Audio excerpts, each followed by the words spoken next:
Hello, and welcome to Literacy Matters. I'm your host, Dr. Cheryl Lundy Swift. I am so excited for you to listen to and learn from our next guest, Dr. Leslie Laud. Dr. Leslie Laud holds an MA in Special Education and an EDD in Curriculum and Teaching, both from Teachers College, Columbia University. She has taught structured literacy courses in the Reading Specialist program at Teachers College and Bank Street College. She has authored several literacy books, including Releasing Writers, led and completed multiple federal grant-funded research studies, and publishes regularly in peer-reviewed journals. She has worked as a classroom teacher, a special educator, a principal, and a staff developer. Dr. Laud now supports schools, districts, and states in strengthening writing instruction.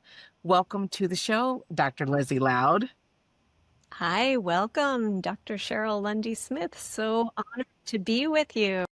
I feel really, really blessed to have you on the show. I've had an opportunity to not only listen to many of your other talks that you've done on podcasts and webinars that you have done, but I had the chance to listen to you live and in person at the Reading League, and it was my pleasure to learn from you. So, you have done it all. You've been a classroom teacher, a special educator, a principal, and you've even supported the development of various teachers. I would love for you to share a moment from your own teaching career that changed the way you think about writing instruction. That's an easy one. It happened 20 years ago. I was teaching in New York City, and I had just returned from a maternity leave where the person filling in for me had tried out some new strategies with my students, and I was a little nervous, but she seemed to know what she was doing, and so I continued these and introduced them to some new students that had just come on my caseload. And I remember it was like it was slow motion. I was watching my students behave in ways that I had never seen happen so quickly and so smoothly. I introduced some strategies and I modeled them, and it felt very odd because I was teaching in a way that I wasn't used to at all. And I began to see my students pick up and use the strategies independently and even begin to use them in other classes. And then there was just this career-changing moment where there were two students who could sometimes clash. And one reached over and put his hand out, and I thought, oh, what's happening here? And he was patting him on the back and saying to him, look, our graphs are going up. That means that we're getting better at writing. And the two of them had learned the strategies, had taken them on, and were using them independently. And they were, particularly one had really low confidence. And the other one was congratulating him, like teenage, they're preteens, 10, 11-year-old, congratulating each other. And I looked, and when I saw the child puff up with pride, and then in the next few days, they came in and they would show me their work from other classes, say, I'm using this in other places. There was just no turning back because I had never seen self-regulation kick in to that extent. Kids taking charge, kids realizing I'm getting better, and kids owning the strategies and applying them.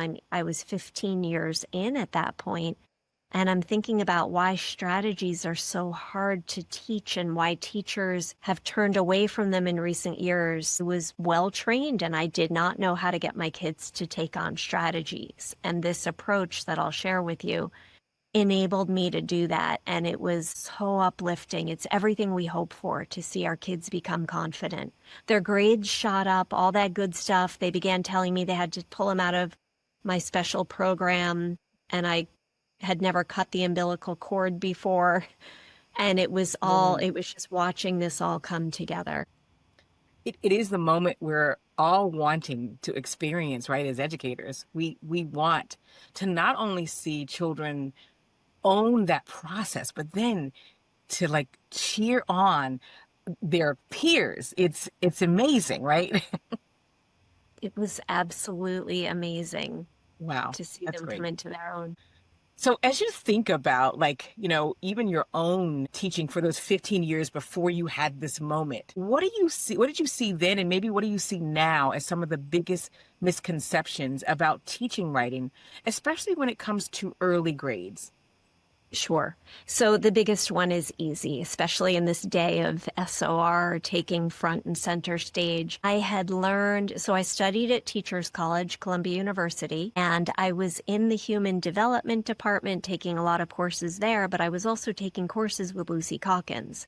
So I was going between the two departments and trying to pick the best of both, but I didn't have a clear sense of the research, definitely not clear enough to know what I should be picking and choosing from each. So the biggest misconception is that writing will take off naturally, that if we create the conditions, if we expose students to good books, they will somehow figure out how to become better writers. And that was the premise of Writer's Workshop. So even though I was doing some explicit instruction, I was still born and raised in New York City at Columbia University, thinking that somehow my job was to create a climate. Now, that's not entirely bad. Mark Seidenberg, in his book, Language at the Speed of Light, has said, we just had it backwards. Like we do need to create a climate for voice and choice and all that good stuff. Right. But I didn't know how to teach explicitly right up front and how easy it would be. How easy these strategies are when you learn them and know what to do, how easily they take hold, how quickly the students improve, and then you can get to that deeper, richer approach as well. No, that misconception, I think, can also be applied to reading, that some of us think, again, they're just going to easily do it. But we know that explicit instruction is so important. So you mentioned this research. I'd love to know what research or what findings have really influenced your thinking about writing instruction in the past few years. Yes. So continuing on my biographical sort of journey here, that I was 15 years in and I came across this research. And I was searching for something more explicit. And I did find a couple of really explicit, broken down approaches to teaching writing just through workshops and popular word. But what I didn't know at the time is how they were and were not aligned with what the evidence shows to be most effective. So even when we move to structured literacy, there's still more work to be done. And just because something has a stamp on it that says evidence-based or says structured doesn't necessarily mean at all that it is fully aligned. It may be better than workshop, but it may still be far from the mark. And so I was incredibly lucky that I found this research base of Dr. Karen Harris and Steve Graham.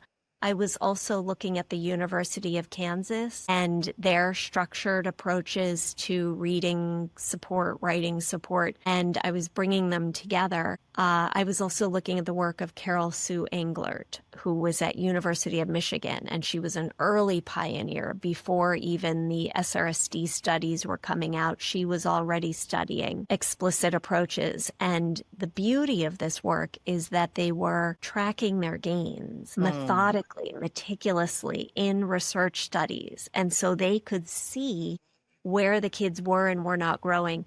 That is what was missing in the structured explicit world.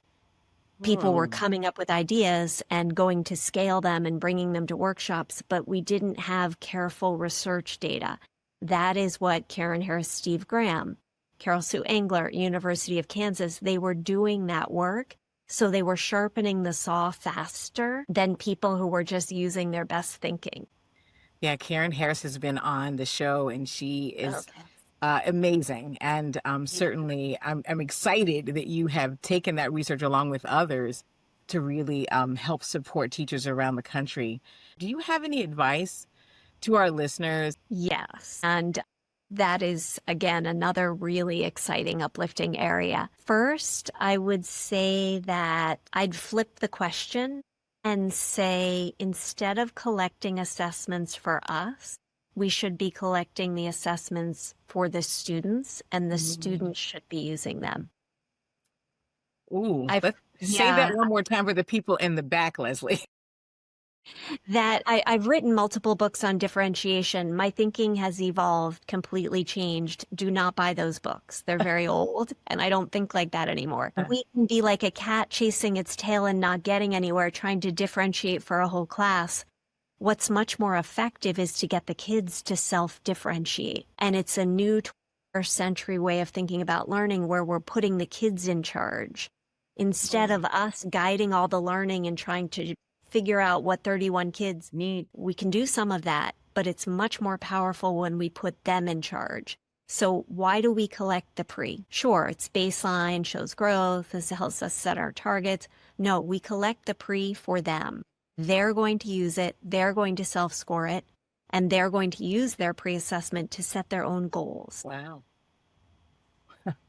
Wow. And that's what they do. And that's how we flip the script and we put it on them. I even said to my middle schoolers, you don't want to show it to me? Okay. They were so surprised. It's for you. It's for you to set your goals and track your goals. That said, I did look over their shoulders. I did. Of course. Now, can you do this with first graders? Oh, absolutely. They are so goal driven. We had a first grader. We were working on sentence variety, opening your paragraphs in different ways. And he, instead of opening with a noun verb, they call it a who did what. He said to his teacher, look, Ms. Jordan, I opened with a where phrase at the park, the children, and he was so proud. And that was his goal. So first graders absolutely set goals, usually to use more strong words, to have more details. But yes, all the way down to the youngest grades, the kids can be goal directed. And they love watching their progress. So they score their pre, then they're chomping at the bit. I want to write another one. And then they see that they've improved and they set new goals and they're really in charge. You know, Leslie, I'm a Danielson framework specialist as well. You know, this really is music to my ears because we're talking about moving to highly effective practices, distinguished level practices, because the student is in charge. You know, we want to move to more student-centered work. That's fantastic. I really love that approach for sure. So in your experience, when we're thinking about teachers, and I know when I think of myself as a teacher or teachers that I've supported over the years, we can sometimes scaffold too much, hold on to our students too much, so that we're not really releasing them to do the work. What should teachers know about the important role of gradual release when teaching writing? So for gradual release, there are always two sides. And Dr. Karen Harris talks about this too. There's always two sides. There's the teachers who hold on too long and the teachers who let go too soon. But in my experience, because I'm so student facing, I still teach. I've taught all along. I use this in my classroom. A class can go two ways and students can go two ways. Right now, I'm teaching a group of grade 1 and grade 2 students. I'm going to jump on with them right after this. We're doing it through Zoom. And there's this very well-behaved, well-mannered one student who is starting to get frustrated because it's only been about 12 lessons and she wants to write on her own. And we're still in the gradual release of wanting to model and guide and show. And she's getting frustrated. And she said to us last week, well, can't I write? So we changed the lesson plan. We're going to let her do a little bit of writing tonight. But this is a child who avoided writing, who didn't want to, who wouldn't pick up a pen, maybe would put out a sentence. And now she's just itching to go. But how did we get her there? We introduced the most well evidence-based strategies. And again, I'm referring to the work of Carol Sue Englert.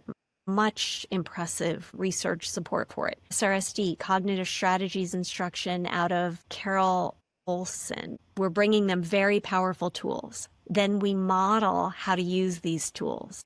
And they're practicing and they're writing while we're modeling. Then we engage them collaboratively. And now they're contributing and they're excited. And then we score a piece that they wrote independently earlier and a piece they wrote independently recently. And they see their gains and now they want to jump in. Now, these kids are jumping in. Some kids, you have the other side where They love the collaboration. They love the support, and they love working together. They're just social creatures, and they want to work together as a class. And they get very comfortable with the teacher managing the collaborative right in front of the class, and they're contributing, and they're engaged and animated. But we call it kind of, they've got a latte, and they're sitting back a little bit, kind of just watching the teacher do the work. So you've got two things going on. You've got kids who are clamoring to work on their own. When they start to do that, let them. Don't hold them on too long. And then you've got the kids who get really comfortable. And what we do is we send them up to the walls. We tape paper to the walls. We have them work in groups, and we do it right after they have seen us write to a similar prompt. So describe the traits of Augie in Wonder in that chapter. Now describe the traits of his sister. We would do Augie together. Then you give a very similar prompt to ease the gradual release, something that they've seen you do, but now it's a new chapter or person. And then they head up to the walls, and we walk around and watch. And something about being at the walls keeps them all focused on task. And they draw strength from looking around the room and seeing the other kids who are still working. And then occasionally it's going south, it's just not going well. And you kind of pull them back and model again. I think sometimes we forget, I think math teachers understand they need to model, how to solve an equation. They're quick to do it, and they want to do it. They want to show students. But I think when it comes to writing, I know my teachers would sometimes shy away from writings. It's very important for us to model even our ideas. What we're grappling with, what might be a problem. I think that's so important. I can't say it enough, right? It allows for them to really see it done. That explicit. Yeah. Can I just echo that? Yeah. It took me years to make that connection. And I guess you arrived at it as well. And I don't think it's well publicized or well known. No.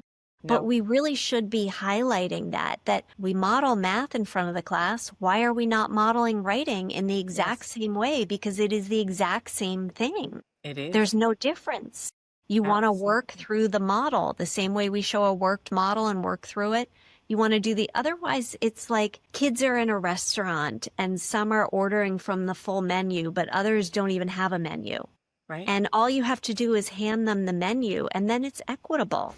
Sure. And they, then they're all working off of the same knowledge base. And that's where it sort of is so equitable to give them all TIDE and say, a paragraph should be structured in this way.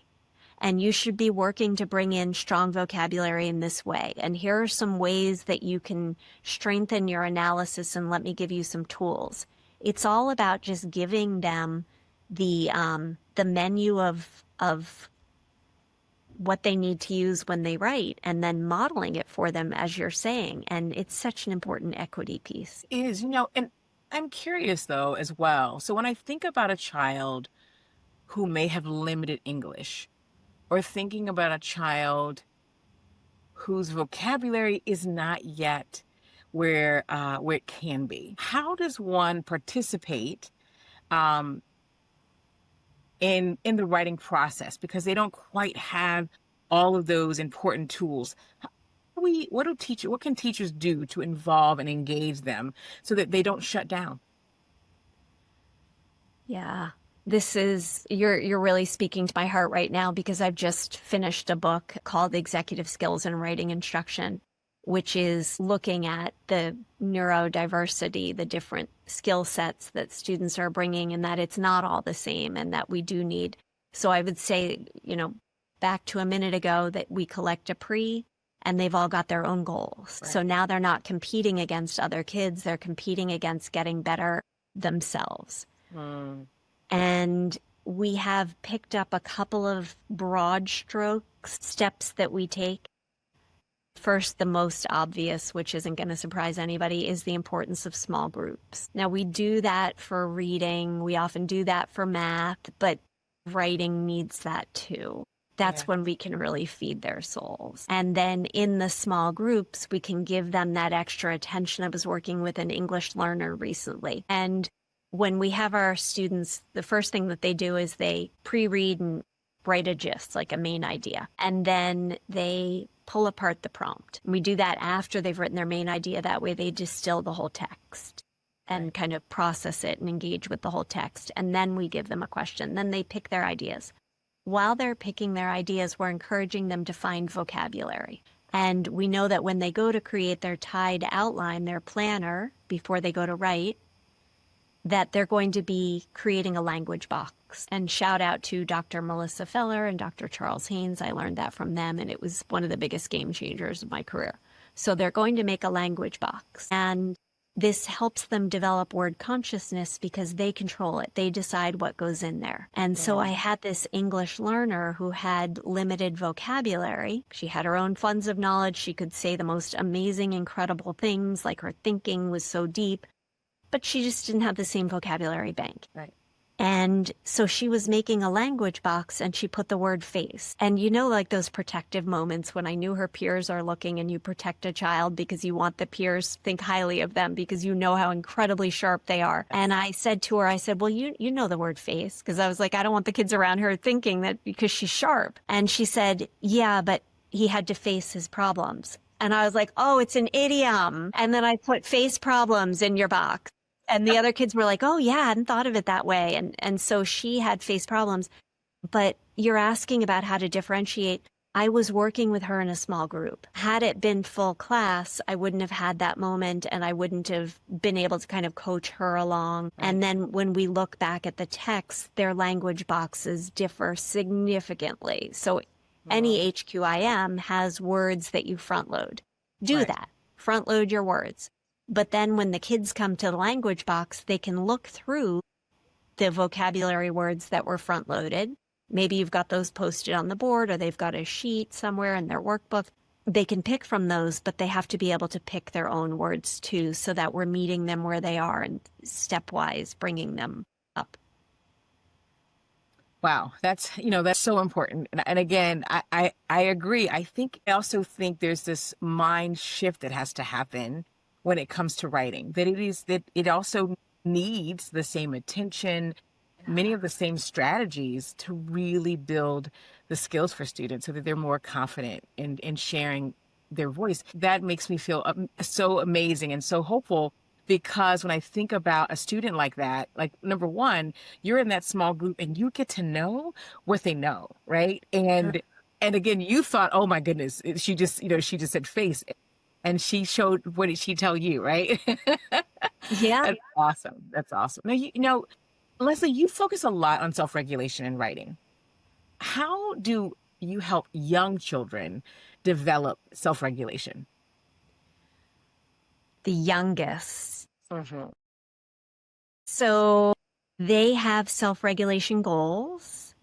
And when we start writing class, they all put a goal up at the top of their paper, and they have a writing goal, and often they have an action goal. And so I'm remembering I was teaching some young students, and one had great difficulty with sustaining attention. And he would write focus, but he didn't really know what focus meant, right? His teachers were saying it to him, but what did it mean? What did it look like? What was that for me?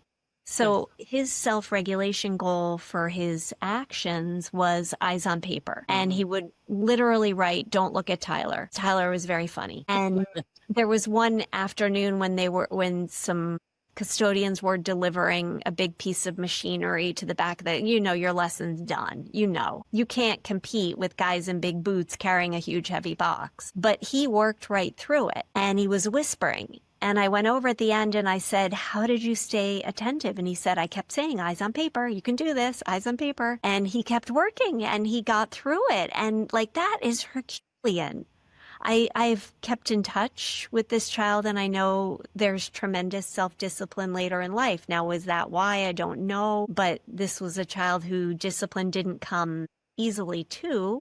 Sure. But had the opportunity to create these kinds of goals and then track progress to it.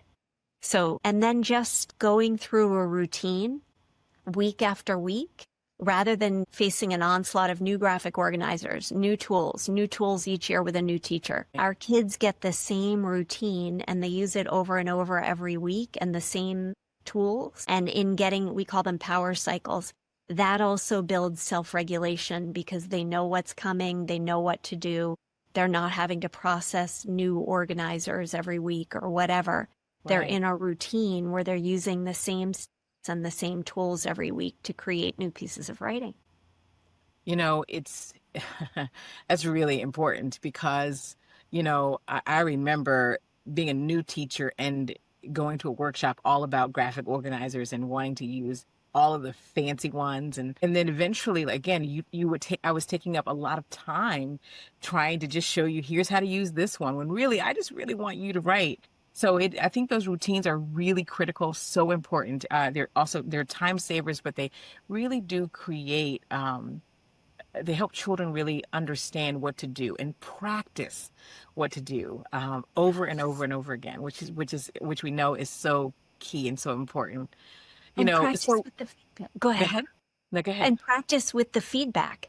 Oh Like yeah, we were talking about a few minutes ago. Yeah, that it's the weekly practice, but at the end of the week, I get feedback. yeah, And then that helps me set my goals. And back to self-regulation, I'm self-regulated because I have a goal. I believe that the goal is the most powerful force for self-regulation.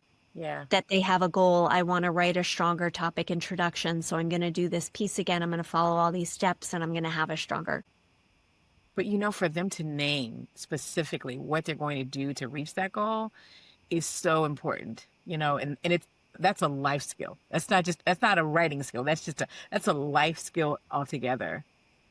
So, when teachers are modeling for students, right, there's, you want to make sure you have the just right model so that it's developmentally appropriate. It motivates them. It's something that's also a little bit challenging for them, right? But that they can see, this is how I do it. How can teachers ensure that they have this kind of just right model? When they're modeling, Hmm. you mean not over modeling? For students to write their own model. Yes. Okay, I'm hearing a couple of things, and maybe listeners would be interpreting it multiple ways too. When we model, so we model and then we also give students exemplars, and we changed the name. They used to be called models, but we changed it to exemplar because we wanted to distinguish between I'm modeling versus this is an exemplar strong piece written by another child. So they're two different things. When we're modeling, it's so important that the children begin writing their own pieces while they're watching me model. So we all start out by writing self-talk. We all start out by writing self-power, the top of our page. We all go through the phases of pre-read, write a gist, pull apart the prompt, pick my ideas. We all do that.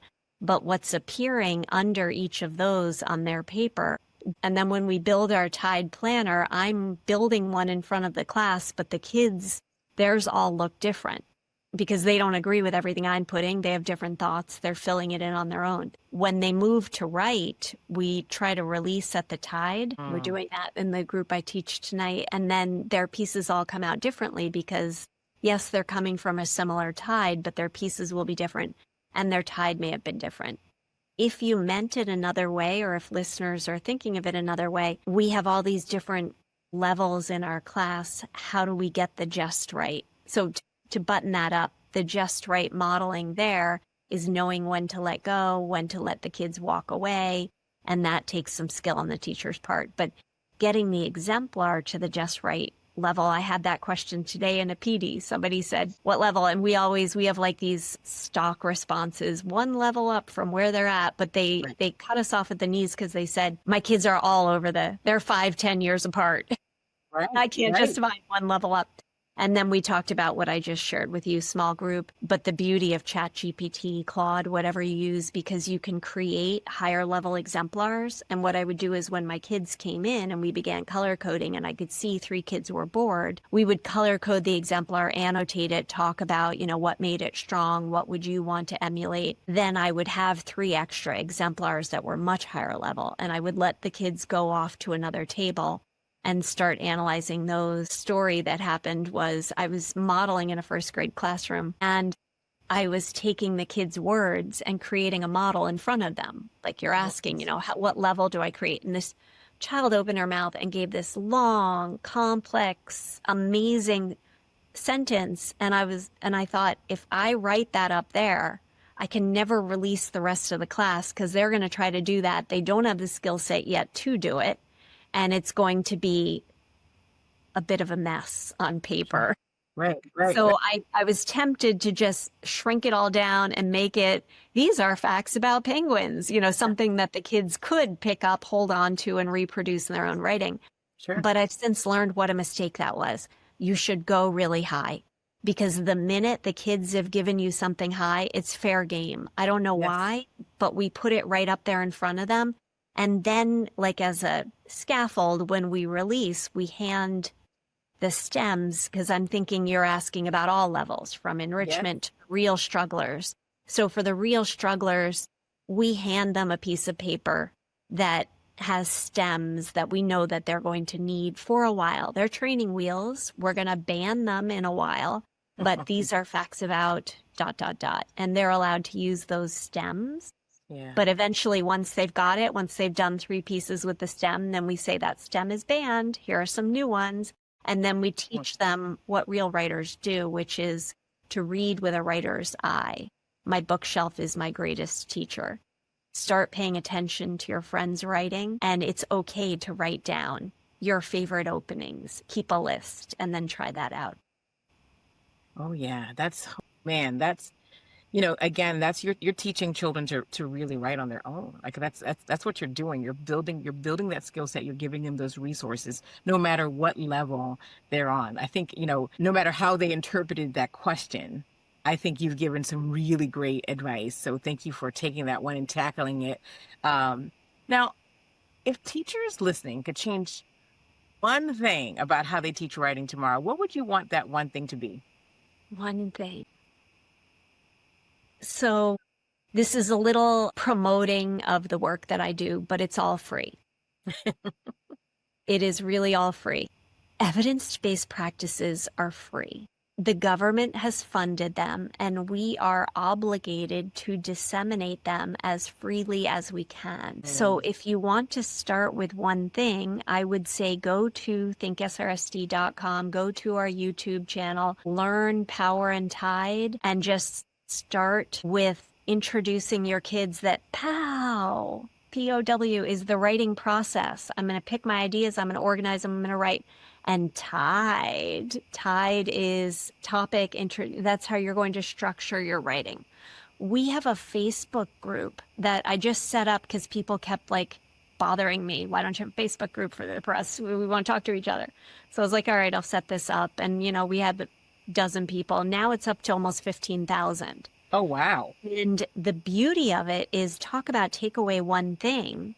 The people who come in, they just come in because they found it or they Googled it, and then they'll start posting. And so my heart was all about, how do we just get this out across the world and nation freely so that every teacher is doing this? How do we do this? And they come into the Facebook group and they say, well, I saw Lindsay Kemeny posts a lot. I saw her post. And so I took a picture and I did that same thing in my classroom. And now my kids love writing. And it's like, whoa, could Facebook be the solution? Because scale is a real problem. And that Facebook would be the solution. I mean, I had dropped out of Facebook. I rejoined to start this group. And then now, is Facebook going to be what scales, what actually works? I'm super hopeful. So one thing that works would be Power and Tide. That would be your launch, getting started there. I love that. And, so you cannot negate the incredible power of social media, and teachers are here for it, and they're learning in a variety of ways that you and I didn't necessarily have when we were in the classroom. So I love that you have this Facebook group for sure. So now I'm going to end with a question. I'd love for you to share one nugget to empower our listeners. And when we're thinking about our listeners, that's school leaders, teachers, and families, what's one thing that you would share to empower them when it comes to writing? to empower them, be more demanding. The evidence-based practices are out there, and the researchers have been beyond negligent, myself in that category, with getting them to you in usable form. And when teachers say, but I'm overwhelmed, but I don't understand how to do this, that's fair, that's right, that's valid. We're the ones who are falling down. So push back at the researchers, write to them, require that people don't feel like it's your shortcoming for not understanding. I heard a coach say the other day, I felt like I wasn't very smart. No, we have funds of knowledge in the research world and you have funds of knowledge, and we can't do what they're doing in the classroom. We wouldn't stand a prayer. And so we're on equal footing. Teachers are on equal footing with researchers, and you have the right to be demanding and to say, you got to make this clearer to me. Don't give up on it. Don't turn away from it. And you know what? Tell us to put it up on TPT. Yeah. Researchers are like, oh, they're going to TPT. Who knows what's there? Well, I've started putting research-based practices for free up on TPT, because if that's where they're going, then teachers are telling us what they need. We need to listen. Both sides need to listen, and teachers should have more oomph in asking for what they need. I love that. I love that. We are partners in this work, right? We're partners. We want the same outcomes. We really do. Yeah. And Leslie, why do you think literacy matters? A million reasons. I think about my own child who struggled with language, and any child who struggles with language, and the wider ramifications of that all through life. And yet at the same time, the power of language. Language can start a country. Language can make a country better. Language, the way that we speak, the self-regulation, it's all driven by language. Without language, you were saying this a few minutes ago, you were giving deep insight into the idea that language is part of the self-regulation, that our kids use the language to self-regulate, not just writing, but their behavior, their lives, their goals, back when you were talking about goal setting. So I would just say literacy matters because it equips us with the ability to be self-disciplined, to find our paths, and to have the discipline to follow our paths through using language to guide ourselves. It's the ultimate freedom. Liberation, yes. Literacy it is the liberation. It's through language that we reach. I love that, Leslie. It has been a pleasure to talk with you. Thank you for those practical strategies, and really thank you for just sharing yourself today as a researcher, as a teacher. I really, really appreciate it. Thank you. Thank you so much for your time. I appreciate everything you're doing for the field of education. Likewise.